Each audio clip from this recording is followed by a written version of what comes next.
اس سلسلہ اجتماعات کے اعتبار سے الوداعی تحفہ ہوگا۔ اب میں آغاز کر رہا ہوں۔ پہلی بات، اس سبب میں 3 باتیں مجھے کہنی ہیں۔ سب سے پہلی بات یہ کہ زندگی کی سب سے بڑی حقیقت موت ہے۔ ہم بھلائے رکھتے ہیں، اپنے ذہن سے اسے دور رکھتے ہیں، لیکن واقعہ یہ ہے کہ زندگی کی سب سے بڑی حقیقت موت ہے۔ خدا کے منکر پیدا ہوئے ہیں، لیکن موت کا انکار کرنے والا تو کوئی پیدا نہیں ہوا۔ اس لیے میں نے آیت آپ کو سنائی، کل نفس ذائقۃ الموت، ہر ذی نفس کو موت کا مزہ چکھنا ہے، ہر جاندار کو موت کا مزہ چکھنا ہے۔ ثم الینا ترجعون، پھر ہماری طرف لوٹا دیے جاؤ۔ تو زندگی کی سب سے اہم حقیقت موت، اور موت کے بعد رجوع اللہ، آخرت، یہ سب سے بڑی حقیقت ہے۔ ایک حقیقت سب مانتے ہیں، سب جانتے ہیں، دوسری حقیقت کے اوپر پردہ پڑا ہوا ہے۔ میں نے اس اعتبار سے نوٹ کیا، یہ الفاظ قرآن میں 3 مرتبہ ہے، کل نفس ذائقۃ الموت، ہر جاندار کو موت کا مزہ چکھنا ہے۔ انبیاء اس سے مستثنا نہیں رہے، رسول اس سے مستثنا نہیں رہے، اولیاء اللہ مستثنا نہیں رہے۔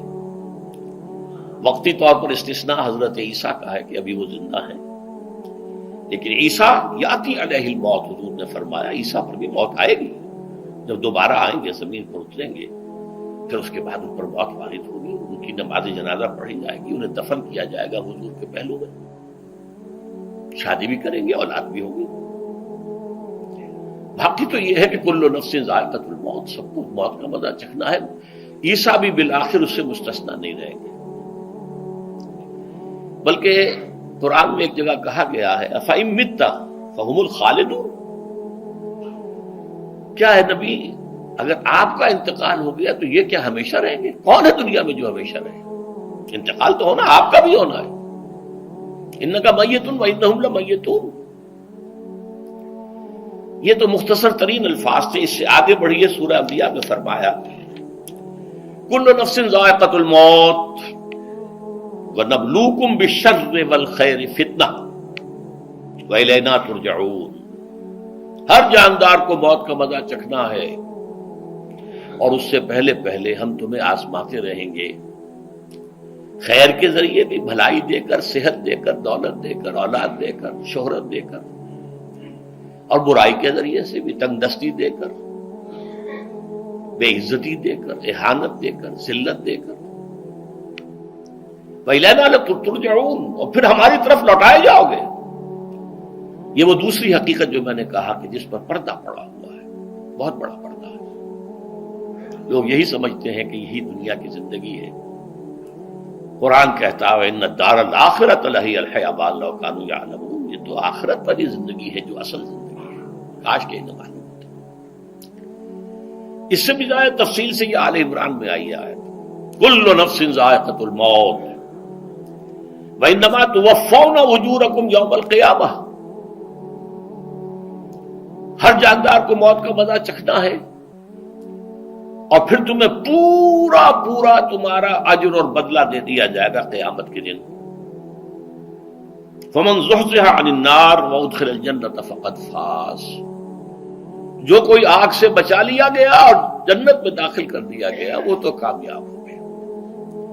اللہم ربنا اجعلنا منہم، اللہم ربنا اجعلنا منہم، اللہم ربنا اجعلنا منہم۔ وَمَا الْحَيَاةُ الدُّنْيَا إِلَّا مَتَاعُ الْغُرُورِ، اور دنیا کی زندگی تو سوائے دھوکے کے سامان کے اور کچھ نہیں ہے۔ دھوکہ کس معنی میں؟ یہ تمہیں اصل زندگی سے غافل کر دیتی ہے۔ تم کہیں سفر پر جا رہے تھے، تمہارا کہیں گھر تھا، تمہیں واپس آنا تھا، تم راستے ہی میں کسی دلچسپی میں ایسے مگن ہوئے کہ گھر بار سب بھول گئے۔ یہ تو تمہارا عارضی سا سفر تھا، تم نے اسی کو اپنی منزل بنا لیا، اپنا ٹھکانہ بنا لیا، تو دھوکہ دیا اس نے تمہیں۔ ویسے دنیا کی زندگی دھوکہ نہیں ہے، بڑی حقیقت ہے، اس لیے کہ حضور نے فرمایا انما الدنیا مزرعۃ الآخرہ، یہ دنیا آخرت کی کھیتی ہے، یہاں بو گے تو وہاں کاٹو گے، یہاں کچھ کمائی کرو گے تو وہاں اس کا بدلہ ملے گا۔ اس اعتبار سے دنیا بہت بڑی حقیقت ہے، ایک ایک لمحہ بہت بڑی قیمتی شے ہے، لیکن اگر یہ دنیا تمہیں آخرت سے غافل کر دے تو اس سے بڑا دھوکے باز ہو کوئی نہیں۔ یہ اصل دجال ہے۔ میں نے تقریباً 60 برس کی عمر کو جب میں پہنچا تھا تو موت کا انتظار شروع کر دیا تھا۔ میرے قریبی احباب کو معلوم ہے، میں کہتا رہا، یہ بھی کہتا رہا کہ بھائی میں اپنے حصے کا کام کر چکا ہوں، جتنی صلاحیت اللہ نے دی تھی، جتنی بھی میرے اندر استعداد تھی، میں اس کو بھرپور طریقے پر استعمال کر چکا ہوں۔ دم واپسی برسرے راہ ہے عزیز و اب اللہ ہی اللہ ہے، یہ میرا معاملہ رہا ہے 60 برس کی عمر سے۔ اس کے بعد اللہ نے مزید 14 برس دیے ہیں۔ یہ نافلۃ لک کے درجے میں میں کہتا ہوں، اس کا اللہ کا عطیہ خصوصی ہے، نفل ہے، ہمیشہ کہتا رہا ہوں۔ مسنون زندگی تو 61 برس ہے ہمارے حساب سے۔ علامہ اقبال کے بارے میں سنا ہے کہ رویا کرتے تھے کہ میری عمر حضور کی عمر سے زیادہ نہ ہو جائے، وہ 6 مہینے کم ہی رہی ہے حضور کی عمر سے۔ جو حضور کی عمر تھی وہی حضرت ابو بکر کی، وہی حضرت عمر کی، وہی حضرت علی کی۔ ہاں، حضرت عثمان 82 برس کے ہوئے ماشاءاللہ۔ پھر یہاں کے مجددین میں سے وہی عمر حضرت شیخ احمد سرہندی کی، وہی شاہ ولی اللہ دہلوی کی۔ ہاں، شیخ عبدالحق محدث دہلوی رحمۃ اللہ علیہ 82 برس کی عمر۔ لیکن یہ میں کہا کرتا تھا مسنون عمر تو 61 برس ہے، جسے ہم 63 کہتے ہیں، وہ اصل میں ہمارے حساب سے 61 بنتا ہے۔ وہ 63 قمری ہے، جو 9 دن کم ہے، قمری سال جو ہے وہ شمسی سال سے۔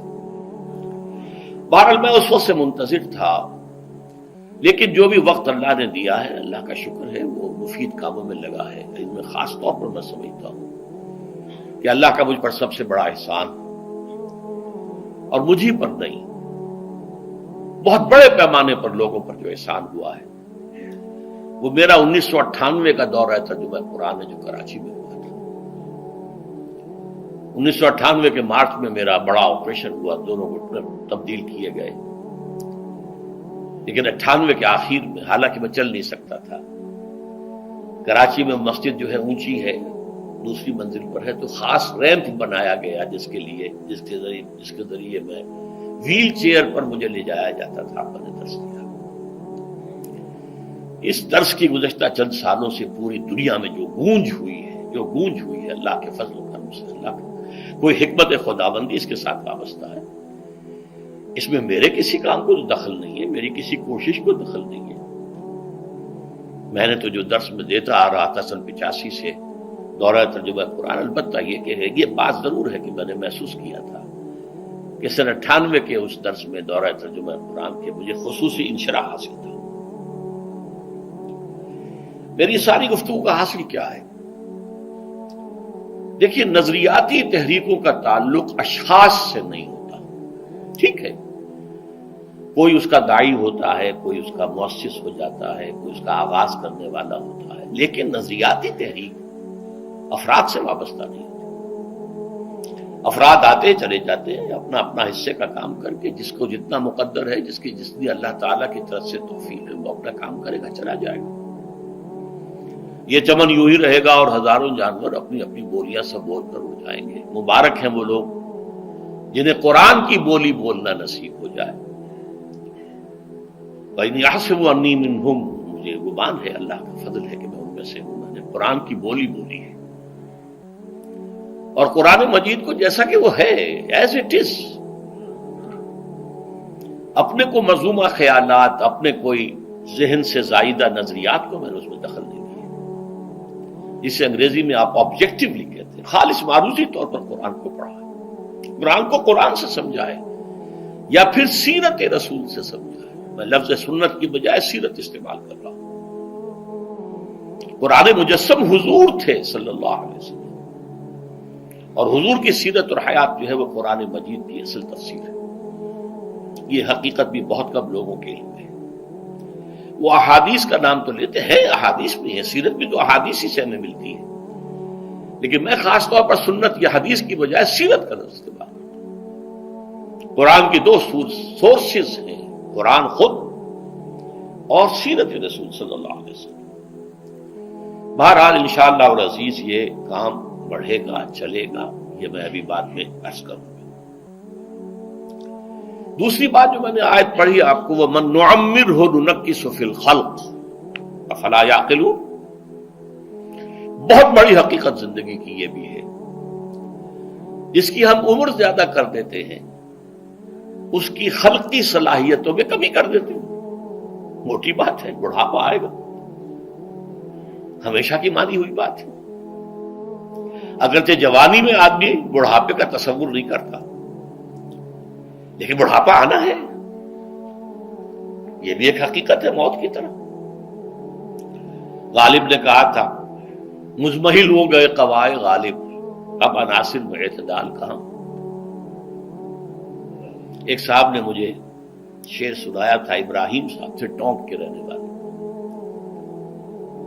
ذوف پیری بڑھ گیا، جوش جوانی گھٹ گیا، اب عصا بنوائیے نخلے تمنا کاٹ کر۔ یہ تمنائیں جو ہیں طول العمر، انہیں کاٹو، اب گئی جوانی، امنگوں والا دور گیا، اور یہ جو تمناؤں کا پودا ہے اس میں سے لکڑی لے کر عصائے پیری بنوا لیجیے۔ اب بڑھاپے کے لیے ایک عصا درکار ہے۔ بڑا پیارا شعر ہے، ذوف پیری بڑھ گیا، جوش جوانی گھٹ گیا، اب عصا بنوائیے نخل تمنا کاٹ کر۔ ابھی 2-3 دن ہوئے ہیں یہاں پر جو خانہ فرہنگ ایران ہے اس کے ڈائریکٹر آئے تھے، انہوں نے فارسی کا ایک شعر سنایا، بڑا پیارا شعر ہے، در جوانی گفتم کہ شعر شعر است اگرچہ پیر بود۔ جوانی میں میں یہ کہا کرتا تھا کہ شعر تو شعر ہی ہوتا ہے، چاہے بوڑھا ہو جائے، بوڑھے ہونے سے اس میں کیا فرق واقع ہو جائے، شعر شعر است گرچہ پیر بود۔ چوں میں پیری رسیدم، جب میں خود پیری اور بڑھاپے کو پہنچ گیا، دیدم، تو مجھے یہ بات نظر آئی کہ پیر پیر است گرچہ شعر بود، بوڑھا بوڑھا ہی ہوتا ہے چاہے وہ شعر ہی کیوں نہ ہو۔ تو یہ بڑھاپا جو ہے یہ زندگی کی دوسری بڑی حقیقت ہے۔ اس کا ایک اثر تو سب کو معلوم ہے، قوائے غالب جو میں نے کہا، بڑھاپے کا عام نتیجہ جسمانی ضعف، سب جانتے ہیں، لیکن مجھ پر اور کچھ اور لوگوں پر بھی خاص طور پر اس کا جو ایک اثر ہوتا ہے، یہ مجھ پر ہوا ہے، وہ ہے یادداشت کی کمزوری۔ اور یہ میں کئی سال سے محسوس کر رہا ہوں، میری پرانی یادداشت بڑی مضبوط ہے، قوی ہے، اس میں کہیں کوئی کمی نہیں ہے، لیکن ریسنٹ پاسٹ کی چیزیں جو ہے، پچھلے 5-6 سال کے واقعات مجھے یاد نہیں رہتے، اشخاص سے ملا ہوں اور دیکھ کے پہچان لیتا ہوں، کئی بار ملاقات ہوئی ہے، نام یاد نہیں آتا، تاریخیں اور اشخاص کے نام کے اعتبار سے تو خاص طور پر کئی سال سے میری جو میموری ہے وہ امپیئرڈ ہے، اور میں محسوس کرتا رہا ہوں کچھ عرصے سے کہ عین تقریر کے دوران محسوس ہوتا بلیک آؤٹ ہو گیا، اور مجھے سلسلہ کلام جوڑنے کے لیے سوچنا پڑا، بعض اوقات 1000 کروڑ مرتبہ بولے ہوئے الفاظ غائب، اب چاہے کتنا ہی زور لگا لوں وہ لفظ یاد نہیں آئے گا، ہاں تھوڑی دیر کے بعد خود بخود یاد آ جائے گا۔ میرے اس آپریشن سے اب کچھ عرصے پہلے تک جو میری تقریریں یہاں ہوئی ان میں بہت سے لوگوں نے نوٹ کیا، میری تقاریر میں اب وہ روانی نہیں رہی تھی، وہ جو کراس ریفرنسز آیا کرتے تھے،